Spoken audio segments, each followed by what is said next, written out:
Hello, this is Dr. Benjamin Norris of the Chemistry Department at Frostburg State University. Today we're going to talk about reaction coordinate energy diagrams. The image in the upper right is an example of a reaction coordinate energy diagram for a reaction that has 4 mechanism steps. We'll talk about interpreting these diagrams as the main focus of this video. What is a reaction coordinate energy diagram? Reaction coordinate energy diagram is a graph of the energy of a reaction system as a function of the reaction coordinate. The reaction coordinate could be thought of as the progress along a reaction pathway. It's not representing the conversion of reactants into products as in 50% progress along the reaction coordinate means that 50% of the reactant molecules have become product molecules. Instead, it means that 50% of the bonds formed and bonds broken have occurred for any set of reactant and product molecules. For a very simple reaction that has a single mechanism step involving the breaking of a covalent bond, the reaction coordinate can be thought of as the progress from that bond being fully together to that bond being fully broken. More complex reactions that have multiple mechanism steps will have stopovers along the way. Now, reaction coordinate energy diagrams look like the diagram on the right, where reaction coordinate is plotted on the horizontal axis, and for free energy usually some kind of energy is plotted on the vertical axis. Reaction coordinate energy diagrams have peaks and valleys, and we'll talk about how to interpret that information here on the next slide. So here's that same reaction coordinate energy diagram that I showed you on the previous slide, but expanded so that we can label it with some things. First off, the reactants on a reaction coordinate energy diagram are usually plotted on the far left. The products are plotted on the far right. You can think about a reaction coordinate energy diagram being a little bit of an energy roadmap or pathway between the reactants and the products. Sometimes there will be other stopovers along the way between reactants and products, and we call those intermediates. And you can see that the reactants and the intermediates and the products all look like they are sitting at low points relatively along the energy pathway. In this particular case, the products are sitting at the lowest point on the energy pathway, and then the reactants and the intermediates. But the intermediates are sitting at a point where they are a local minimum. Everything immediately around them is higher in energy. Then there are transition states. Transition states are positions where the energy pathway has reached a maximum, either a global maximum, meaning the highest point overall, or a local maximum, meaning that every other point around it is lower in energy. Transition states represent the top of these peaks, and we'll talk a little bit more about transition states in a minute, and their difference between them and intermediates. Here's a reaction energy coordinate diagram for the following reaction. It's a reaction between 2-chloro-2-methylpropane and bromide anion to form 2-bromo-2-methylpropane and chloride anion. As a reminder, the reactants go on the far left side, at the low energy point on the far left side, so we'll put 2-chloro-2-methylpropane and bromide anion over there. The low energy point on the far right represents the products, so 2-bromo-2-methylpropane and the chloride anion. This particular reaction follows a mechanism that has an intermediate. In other words, there is an intermediate state that forms in between the reactants and products, and that intermediate is placed in the low energy point between the two peaks on this energy diagram. And the intermediate structure for this reaction is one in which the carbon-chlorine bond has broken, leaving behind the chloride anion and a carbocation, and we'll talk about carbocations in an upcoming video, but the carbon-bromine bond between the carbocation and the bromide anion has not yet started to form. So we draw this intermediate structure with these 3 ions just hanging out, kind of ready to move on. Some reactions don't have intermediates. Everything happens all together, but this reaction has an intermediate. Intermediates are stable enough and exist for a finite time span that can be measured if you know how to do so. If there was a particular technique or instrument that could measure the presence of any one of those ions, then we could measure the existence of the intermediate. For example, if we had an ion selective electrode that could measure chloride anions, we would know when the intermediate happened because we could detect the buildup of chloride anions in the reaction.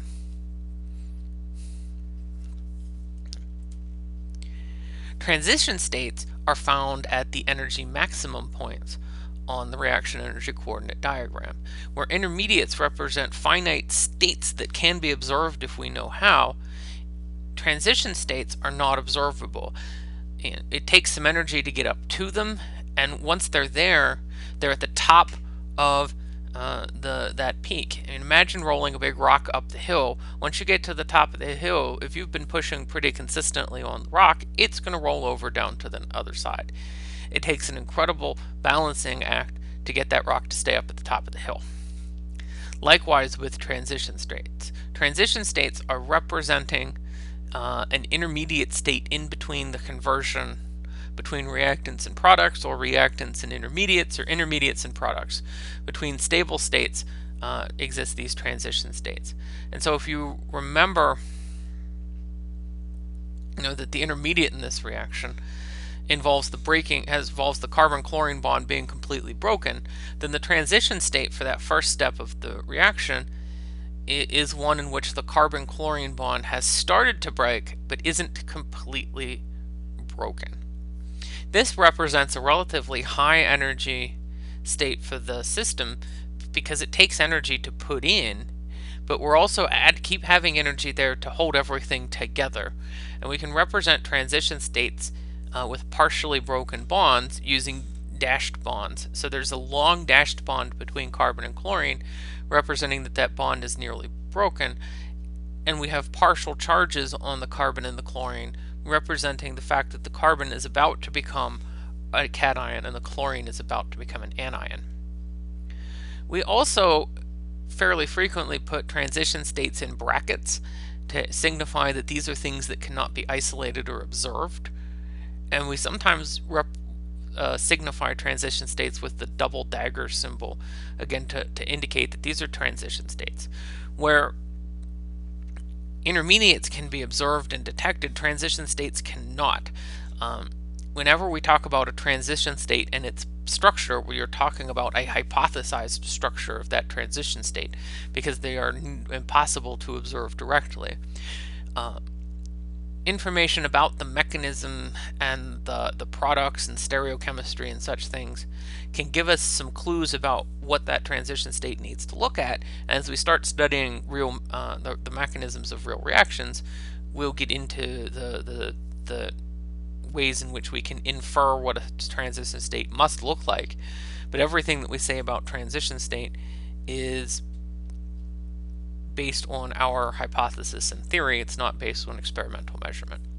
This reaction has a second transition state going from the intermediate to the product, and as the product has the carbon-bromine bond in place, this transition state is one and where the carbon-bromine bond is starting to form.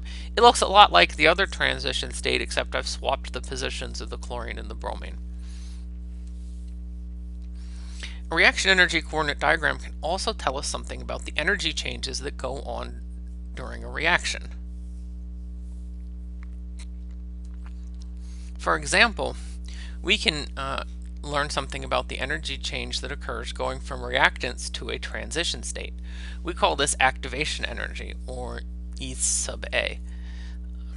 We can also learn about the difference in energy between reactions and products. This is the delta G, the free energy change. As we'll learn in a little bit, the activation energy is related to the rate of the reaction, and the delta G, as you might remember, is related to the spontaneity of the reaction. We can also interpret a reaction energy coordinate diagram to help us understand the number of mechanism steps that occur in a reaction's mechanism. Generally, the number of transition states that you see in a reaction energy coordinate diagram tells you the number of mechanism steps. A reaction with one mechanism step is only going to have one transition state, so you're going to have one hump in the energy diagram. A reaction that has two mechanism steps will have two transition states, two humps. That energy coordinate diagram hanging up there in the upper right, really small, has four humps, four transition states, four mechanism steps. If you remember when we were talking about thermodynamics, the free energy change of a reaction can be used to determine the spontaneity of the reaction. We can measure or predict the free energy change of a particular reaction, and if that free energy change is negative, it's less than zero, then the reaction is spontaneous. We call this relationship between reactants and products an exergonic reaction, meaning it gives off energy. You might be more used to the term exothermic, where exothermic relates to heat specifically. Exergonic is a little bit more general to all types of energy being released by the reaction. Reactions with delta G's or free energy changes less than zero are exergonic and spontaneous. Reactions can also be endergonic, meaning their free energy change is positive, and they are non-spontaneous. That doesn't mean that these reactions can't occur or that we can't get useful things out of them. It just means that they're not going to occur, those things just sitting around hanging out together. We can also compare the free energy change in multiple step reactions to judge the spontaneity of each individual reaction mechanism step in comparison to the overall reaction. For example, in this two-step reaction, we can look at the first step and see that the free energy change is positive, meaning that this first step is endergonic and non-spontaneous. If this reaction mechanism only had one step, the whole reaction would be non-spontaneous. But there is a second mechanism step, and that second mechanism step has a negative free energy change, so it's exergonic. And in fact, the whole reaction overall is exergonic. And if you remember from general chemistry, Hess's law says that if we know the free energy change of the first step and the free energy change of the second step, then the free energy change of the reaction overall is equal to the sum of those two things. And so you can see that the free energy change of the reaction is equal to the sum of the free energy change of the first step, which is positive, and the sum of the free energy change in the second step, which is negative. If we know something about the free energy change and the spontaneity of the reaction, we can actually learn something about the equilibrium process for this reaction. We're not going to talk about equilibrium in a lot of cases, but when we talk about equilibrium reactions, we're talking about reactions where the reverse reaction is also happening with an appreciable rate. And we can use something about the free energy change in that reaction to learn about the rate constant. Or if we happen to know the rate constant, or not the rate constant, the equilibrium constant, we can calculate the free energy change. And you may remember doing this in general chemistry using the following formula. The free energy change is equal to minus R, the ideal gas constant, times temperature, this has to be in kelvins for the unit to work out, times the natural log of the equilibrium constant. Now we're not going to do a lot of these calculations, but what you did in general chemistry can apply here. If you know free energy changes, you can calculate equilibrium constants, and if you know equilibrium constants, you can calculate free energy changes. What's helpful to remember is that reactions that are exergonic or spontaneous are reactions that favor the products at equilibrium, and reactions that are endergonic or non-spontaneous favor the reactants at equilibrium. And it doesn't take that large of a free energy change to really sway the reaction one way or the other. For example, the chart on the right, or the table on the right, shows several different free energy changes, the corresponding equilibrium constants, and the percent products at equilibrium. So with a free energy change as small as minus 17.1 kilojoules per mole, which, 17 kilojoules or 17,000 joules sounds like a big number, but if you remember from our discussion of bond association energies that the energy stored in chemical bonds are in the hundreds of kilojoules per mole. 17 kilojoules per mole is actually quite small. Corresponds to an equilibrium constant of 10 to the third, which means that, in a simplest case, there are 99.9% products at equilibrium. And you can see that as the free energy change gets more positive, the equilibrium constant gets smaller and the percentage of products at equilibrium decreases. If the free energy change is 0, the equilibrium constant is 1, meaning that we are evenly split between reactants and products. If the free energy change is positive, the equilibrium constant is less than 1, and we have more reactants than products. We can also learn something about the kinetics or rate of a reaction by studying its reaction coordinate energy diagram. In general chemistry, you did a lot of mathematics with rates, and we might do a little bit of that in organic chemistry, but we're more interested in how this information can tell us what kind of mechanism might be occurring than in doing the number crunching in this course. So for example, if you remember from general chemistry, the rate expression is generally that the rate of a reaction equals K, some rate constant, times the concentrations of the reactants.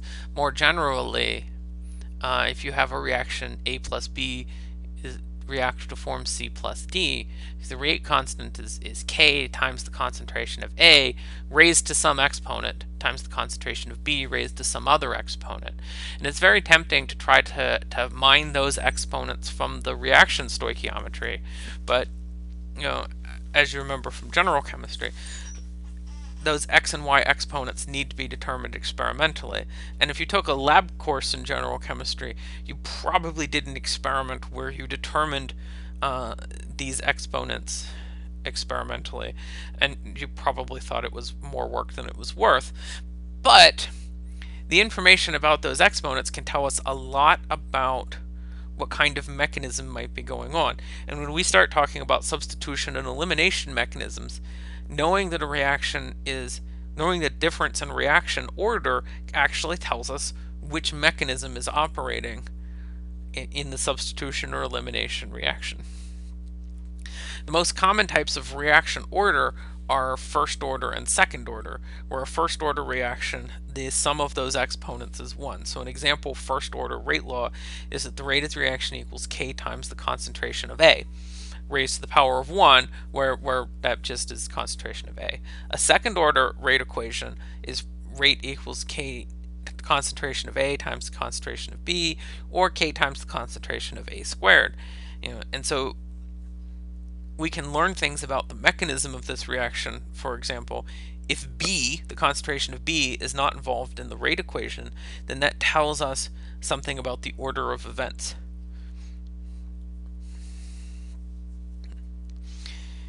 As you might remember from general chemistry, the rate equation, or the rate constant, is affected by both the temperature and the activation energy of a reaction.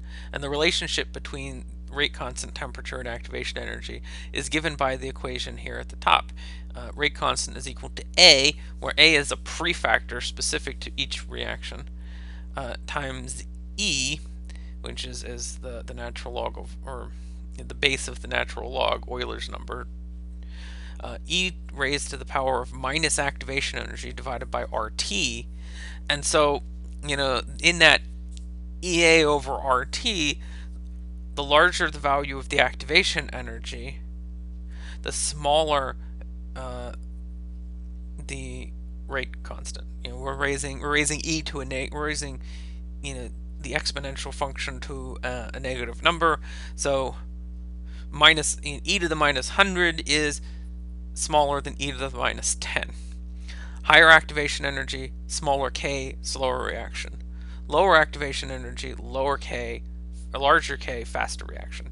Because temperature's in the denominator, temperature has the opposite effect. Higher temperature, and I have activation energy here, but higher temperature, larger k, lower temperature, smaller k. And here's an illustration of the effect of temperature. On this graph, I've plotted a Maxwell-Boltzmann distribution based on the kinetic molecular theory. It's a proportional diagram of the number of molecules in a sample that have a specific energy, or specific kinetic energy, based on the temperature of the system. At lower temperatures, the maximum energy is shifted to the left, and the distribution is narrower. At higher temperature, the distribution is broader, and the maximum is shifted to the right. But in any case, the distribution has a tail going into the high energy end, and regardless of temperature, there's always some molecules with really high kinetic energy in a sample. And let's say that we have a particular reaction with the activation energy marked as the dashed line here. At the low temperature, the graph in blue, 2.5% of the molecules have kinetic energies above that activation energy. But at a higher temperature, 18% of the molecules in the system have kinetic energies higher than the activation energy. So we can use, so if we can raise the temperature, we can raise the rate by giving more kinetic energy to more molecules, so that now 18% of the molecules are participating in the reaction at any given time instead of 2.5% in this particular example. I also said that activation energy affects the rate constant. If we have two reactions that have identical reactants and products, but one has a larger activation energy than the other, the reaction with the larger activation energy is slower, and the one with the smaller activation energy is faster. We can visualize this in a kinetic molecular theory diagram by plotting two different activation energies on the same temperature curve. The reaction with the higher activation energy, represented by the blue on both graphs. The blue activation energy, only 2.5% of these molecules have kinetic energy greater than that activation energy. But the lower activation energy, represented by the orange line on both graphs, on the graph on the right, 6.8% of the molecules have kinetic energy that are above that line. So if you have a way to somehow influence the activation energy of a reaction, and there are ways to do that, then the reaction with the smaller activation energy is going to be faster. We can also compare activation energies and relative rates for reactions that have multiple steps, and we can, for example, compare if a reaction has two steps, we can figure out which one is faster and slower. We can also determine which one is the rate determining step. Information about the rate determining or rate limiting step can help us understand the mechanism and help us relate the mechanism to the rate law. For example, a reaction that has a rate determining step as its first step, and that first step only involves one of the two reactants, can help us understand why one reactant is in the rate law but the other one is not. For the reaction energy coordinate diagram on the left, it has two steps, and the first step has a large activation energy and is slower than the second step, which has a small activation energy. In the reaction energy coordinate diagram on the right, the situation is reversed. The first step has a small activation energy and is faster than the second step with a large activation energy. In both cases, and in all reactions, the step with the largest activation energy is the rate determining step. It's important to remember that kinetics and thermodynamics might be related, but they are different from each other. Kinetics is the study of the reaction's rate. It is dependent on the mechanism. Different mechanisms will have different transition states and different activation energies. The kinetics of a reaction determines whether the reaction occurs slowly or quickly, and we're talking about things like activation energy and rate constants, and we are interested in what's going on in the transition states. Thermodynamics is about the reactants and the intermediates and the products. And thermodynamics is mechanism independent.